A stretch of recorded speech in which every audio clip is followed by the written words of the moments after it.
Welcome to Blind Reviews, where I ignore the professional critics, the gamers, and of course random citizens with little convincing to play a game only to ponder the age-old mystery of what happened with those missing 25 hours of that fateful week of April 2022. That's right, we travel to 1980-something to play Yakuza 0, where we join Kiryu in his famous crossover of Batman meets Who Framed Roger Rabbit, and Majima, the family therapist and relationship counselor. Join the boys on a once-in-a-lifetime adventure, because I refuse to play anymore, where you do what every human on this planet is trying to do.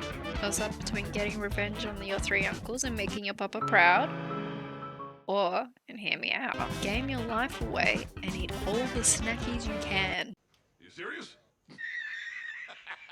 Alright, screw it, we're doing both. So from what I can gather from the lengthy unskippable cutscenes, Kiryu wants the reverse of Chow. She wants in so she can get out. Ah, got it. Why? Yeah, I don't get it either. Basically, Fat Tony wants to take your papa's place and his brothers Little Nicky and Frankie Jr. are assisting. Now, you will fight your uncles numerous times because, like Batman, how should I put it? Batman doesn't kill people. Because he's a pussy! He's a dark creature of the night. He's a jackass! Thanks, John Cena. You refuse to kill anyone, and then wander the streets, meeting the equivalent of obnoxious Pokemon when you try to travel anywhere and keep getting interrupted. Then it's a mix of bad fashion and karaoke, which, let's face it, Bean Sprout, I don't have a single musical note in my body, and apparently live with low standards. Follow up with more cutscenes, cue the myriad of forced associates like Herbert here. Then we get to meet Tweedledee, Tweedledum, and Jared Leto. Now, I know what you're thinking, games like this just make all the NPCs the same, but I tell you, Bean Sprout, they don't. First you have the different types of gangs, the delinquents, the men in black, the goons, and of course the shifty-eyed man who can't be confused with a sharp-eyed man.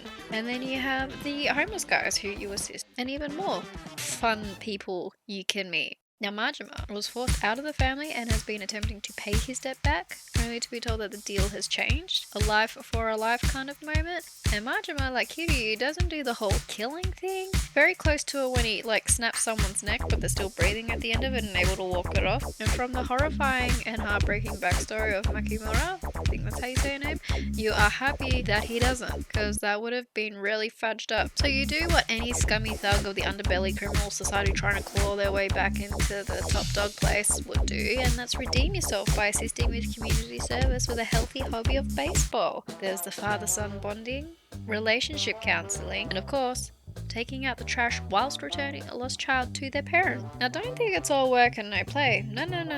You get to play mahjong, you can go do arcade games, go bowling, try out fishing, catch a shark. Who knows what's going to happen? And then there's the additional side hustles of being a real estate agent, or if that's not to your liking, you can switch to Fast and Furious and take down a helicopter and meet a strong independent woman. Oh, I don't know.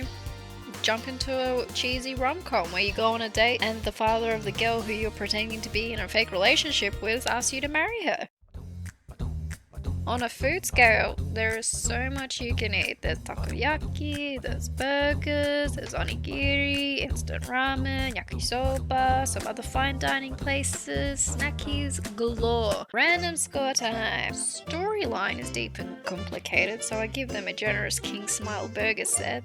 The whole never-ending cutscenes are like a Carlsberg. You drink it because you have to, but when you have a choice to skip it, which is something I learnt only after 11 hours of playing the damn thing, you will.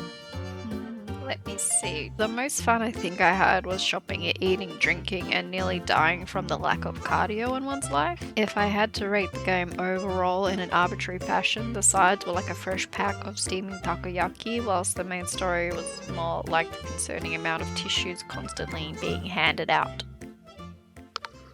Oh, sweet Jesus.